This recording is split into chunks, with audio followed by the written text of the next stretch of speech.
Bienvenidos, esto es Conexión Bíblica.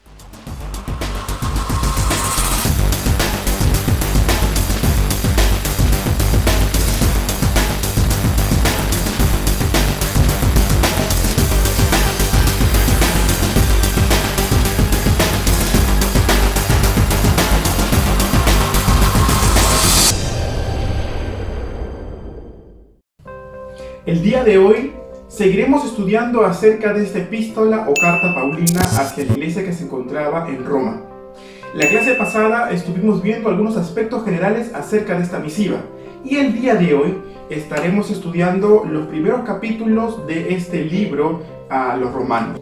Es por eso que yo te pido que te encuentres en casa, puedas tomar tu Biblia y un cuaderno y así juntos poder estudiar este maravilloso libro. Recordemos de que esta epístola o esta misiva o carta que Pablo escribió a los romanos tenía la motivación de poder llevar en primer lugar un saludo fraterno y poder hacer llegar a los oyentes en Roma el deseo que Pablo tenía de poder ir a visitarlos. Pero en segundo lugar, y creo que es la parte más importante de esta carta o de la intención que Pablo tenía a la hora de escribir esta carta, es poder acomodar y darle la estructura indicada y adecuada acerca de lo que era la doctrina.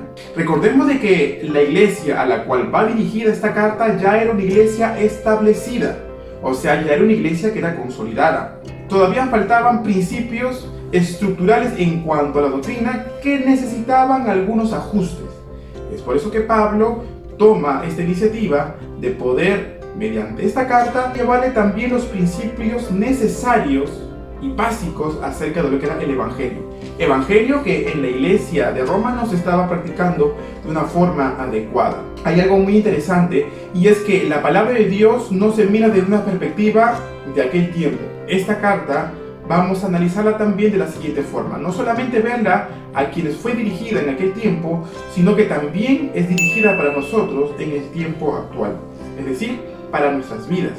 Como número 1 dijimos que íbamos a hablar acerca de la necesidad de la justicia. Como número 2, vamos a hablar acerca de la provisión de la justicia. Como número 3, vamos a hablar acerca de la defensa del Evangelio. Y como número 4, vamos a hablar acerca de la justicia práctica. En estos 4 puntos vamos a tratar de poder abarcar todo este libro y gran manual doctrinal que es la epístola paulina. Vamos a tratar la primera necesidad o la primera problemática que Pablo vio en la iglesia que se encontraba en Roma. Dijimos que esta primera área, o este primer punto iba a ser la necesidad de justicia. Y para nosotros poder entender cuál es la necesidad de la justicia, debemos entender esto. En primer lugar, el reinado universal del pecado. Y como número 1, en este tema, vamos a poner como título los gentiles y el pecado. Recordemos de que a quienes iba dirigida esta carta eran los miembros de la iglesia que se encontraba en Roma. Y la iglesia de Roma estaba hecha de 2 grupos grandes de miembros. Número 1, los gentiles y por otro lado, los judíos. Ambos grupos con características diferentes unas de otras, no solamente espirituales sino también culturales, eran quienes formaban esta iglesia en Roma. Por lo tanto, la carta o epístola que Pablo escribió tenía que estar dirigida a estos 2 grupos.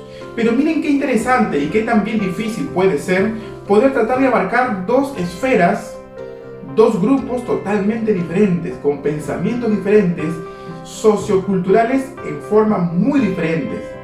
El objetivo de Pablo con esta carta paulina es que ellos pudieran entender cuál es la justicia de Dios o la verdadera justicia de Dios. Entonces, para que ellos puedan entender cuál es la verdad de la justicia de Dios, es importante que ellos puedan entender y pasar por este primer punto, que es: no hay excusa para los malvados. No hay ningún tipo de excusa para nadie. Según el versículo 19 del capítulo número 1 del libro de Romanos, dice la palabra de Dios: porque lo que de Dios se conoce le es manifiesto. Es decir, Dios no se guarda absolutamente nada acerca de lo que es Él. sino que Dios se expresa en diferentes formas para que aquellos que no creen en Él puedan entender en su interior de que existe algo llamado Dios. Versículo 19. Porque lo que de Dios se conoce le es manifiesto, pues Dios lo manifestó. Que todo lo que el hombre ve, todo lo que para el hombre es manifiesto, habla de Dios. Y detrás de la creación de Dios está el Creador. En el libro de Hechos, en el capítulo 14, el verso 17, la palabra de Dios nos dice: no se dejó a sí mismo sin testimonio, haciendo bien, dándonos lluvias en el cielo y tiempos fructíferos, llenando de sustento y de alegría nuestros corazones. Miren lo importantísimo, y si podemos subrayar esta primera parte de este versículo 17 del libro de Hechos: no se dejó a sí mismo sin testimonio. O sea que Dios abarcó todas las esferas y ámbitos como para que el hombre, al mirar el cielo, pueda darse cuenta que detrás de ese cielo hay un creador. El hombre nace, en su corazón puede tener el conocimiento acerca de quién es Dios. Dios refleja su divino poder a través de la creación. Dios actúa en secreto, pero manifiesta quién es Él en público. ¿A través de qué? A través de lo creado. En el corazón del hombre, muy dentro de él, al mirar la naturaleza y al buscar un porqué de ella, muy en el fondo de su corazón, está buscando a Dios. El hombre ha podido conocer a Dios lo suficiente como para no tener excusa de adorarle. Dios trata de revelarse al hombre a través de la naturaleza. Pablo nos trata de querer decir de que no hay nadie, absolutamente nadie, que no pueda atender a Dios. Porque Dios, al crear la naturaleza, está hablando a través de ella a nuestras vidas. La revelación de esta verdad es obstaculizada por el pecado. Es nublada nuestra mente y es nublado nuestro corazón. Esto quiere decir de que esta verdad de que cualquier hombre puede mirar a través de la naturaleza y la creación a Dios es anulada o es cegada por el pecado. Es decir, la condición del hombre caído no permite de que este ser pueda atestiguar quién es Dios. La condición del hombre caído no permite de que el hombre pueda atestiguar quién es Dios. En el verso 21 del libro de Romanos, en el capítulo número 1, la palabra de Dios nos dice de esta forma: pues habiendo conocido a Dios, no le glorificaron como a Dios ni le dieron gracias. ¿Por qué? ¿Por qué no le glorificaron a Dios ni le dieron gracias? Simplemente porque, por efecto de esta naturaleza caída, el hombre no reconoce quién es Dios. Es decir, el hombre o en el hombre se le es anulada esta capacidad de poder reconocer quién es su Dios. Dice: pues habiendo conocido a Dios, no le glorificaron como a Dios ni le dieron gracias. ¿Por qué Pablo se expresa de un gentil de esta forma, como si ya hubiese conocido a Dios? Es porque, según lo que dice el libro de Hechos y lo que hemos leído, no hay excusa porque Dios no se deja sin testimonio. El libro de Hechos, en el capítulo 1, en el verso 18, dice así la palabra de Dios: pido también que les sean iluminados los ojos del corazón para que sepan a qué esperanza Él os ha llamado. Pablo, en el libro de Efesios, él pide de que sean iluminados los ojos de vuestros corazones, o los ojos de sus corazones. Pablo experimentó lo terrible que es vivir cegados a la verdad, buscando o caminando en una verdad en base a la ceguera. No hay excusa para los malvados, es en esta primera parte. Estamos hablando acerca de los gentiles y el pecado. Según lo que hemos visto, no hay ningún tipo de excusa para los malvados, porque incluso a través de la creación Dios es capaz de manifestarse a aquellos que no creen en Él.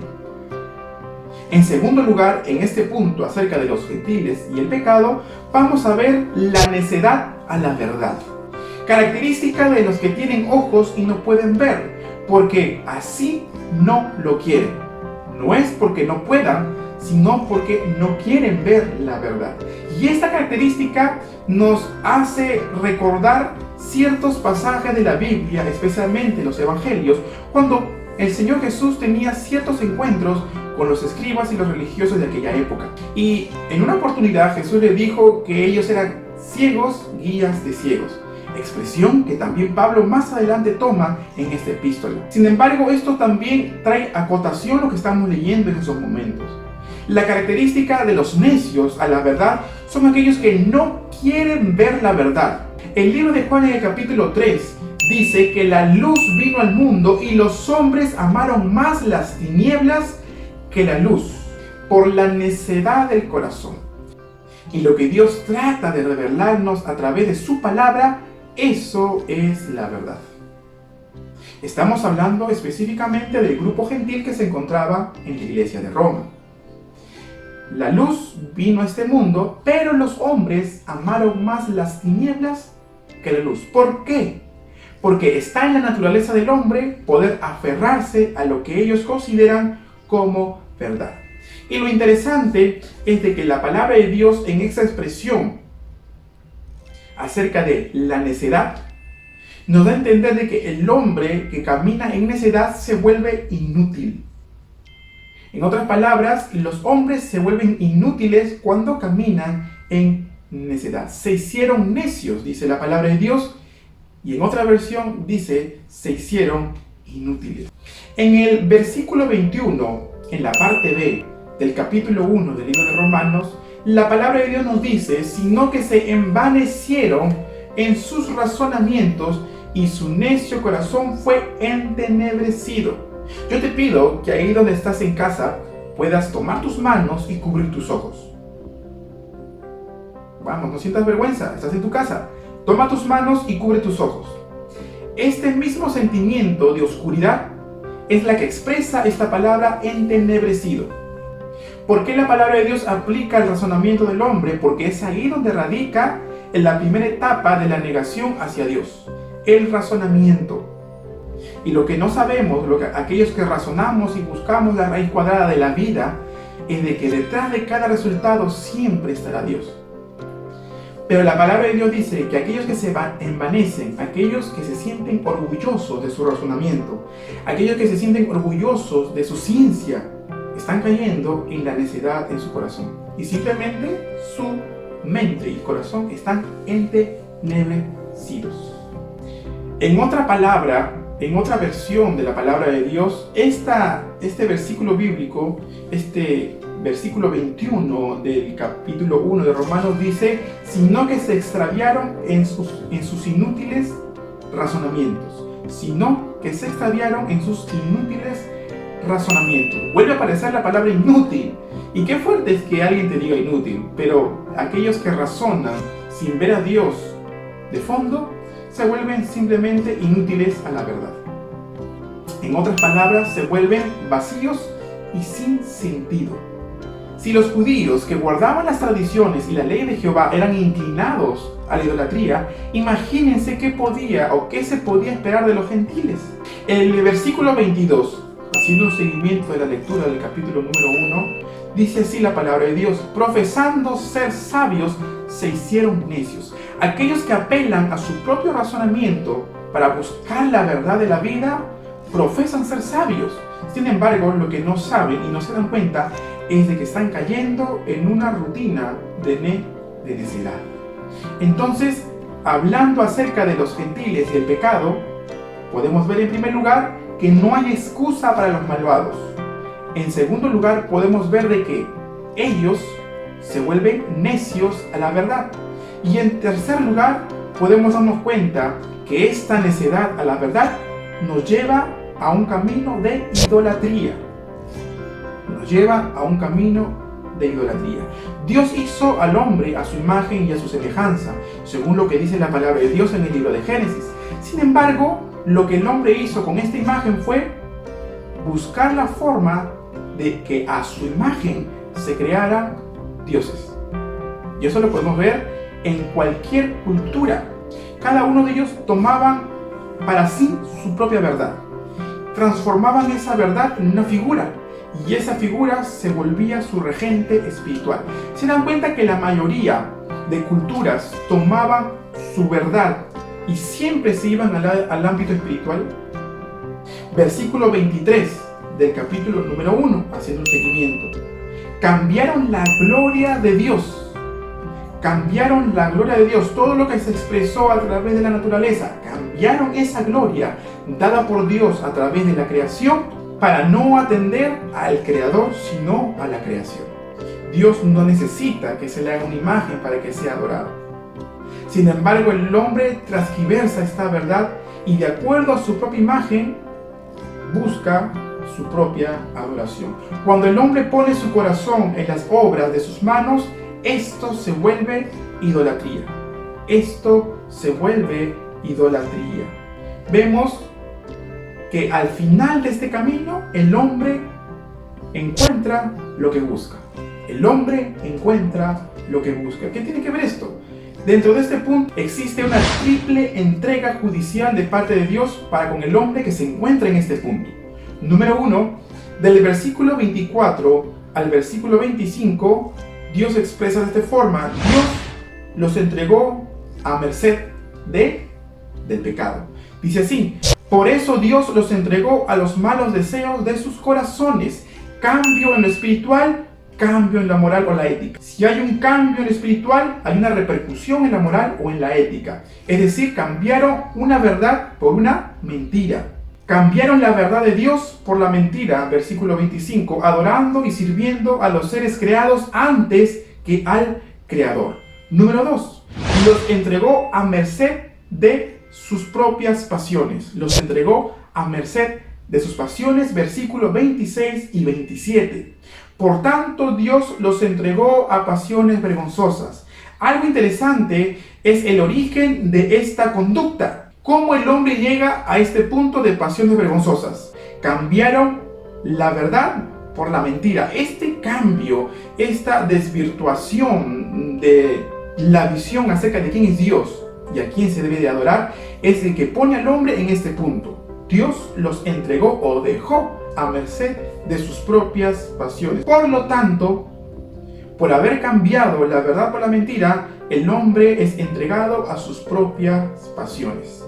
Y como número 3, Dios los entregó a merced de una mente reprobada, una mente que ya no tiene utilidad ni finalidad. A una mente reprobada, versículo 28, versículo 29. Incapaces de poder reconocer a Dios, versículo 28. Aprobaron no tener en cuenta a Dios. Estimaron que no valía la pena tomar en cuenta el conocimiento de Dios, dice el versículo 28 del capítulo número 1. Hemos dicho que para poder estudiar acerca de este libro necesitamos pasar por este primer punto, acerca del reinado universal del pecado. Y en esta oportunidad hemos comenzado por los gentiles que se encontraban en la iglesia de Roma. Número 1, los gentiles y el pecado. No hay excusa para los malvados porque Dios se manifiesta a través de lo que Él ha creado. Esta negación de la verdad de Dios a través de la creación nos vuelve necios a la verdad, como número 2. Esta necedad a la verdad hace de que el hombre pase en un estado de idolatría, o sea, cambian una verdad por una mentira. Dejan de glorificar al Creador y glorifican a lo creado. Y como número 3, Dios deja de que ellos obtengan lo que merecen. O sea, el gentil, el hombre o la mujer que no atiende a la verdad de Dios encuentra lo que busca, como punto número 4. Dios los entrega a merced del pecado, Dios los entrega a merced de sus propias pasiones y Dios los entrega a una mente reprobada, a una mente que no tiene la capacidad de poder reconocer a Dios. La profundidad del hombre caído. ¿Cuál es la profundidad del hombre caído? Verso 29, y con esto vamos terminando. La profundidad del hombre caído son muchas cosas. Dice la palabra de Dios, verso 29 del capítulo 1 del libro de Romanos: injusticia, fornicación, perversidad, avaricia, maldad, llenos de envidia, homicidios, contiendas, engaños, murmuradores, detractores, aborrecedores de Dios, injuriosos, soberbios, altivos, inventores de males, desobedientes a los padres, necios, desleales, sin afecto natural. Esto es el corazón del hombre. Esta es la verdad del hombre. Hemos visto acerca de los gentiles y el pecado. Aún nos falta poder estudiar un poco más, pero lo vamos a dejar en este punto y vamos a continuar en la siguiente clase. No te olvides de darle like a este video, de suscribirte y darle a la campanita para que YouTube te avise cada vez que nosotros subimos un nuevo video. No te olvides tampoco de compartir para que esta palabra poderosa del Señor pueda llegar a muchas más personas. Se despide contigo, amigo Roquizar, hasta la próxima.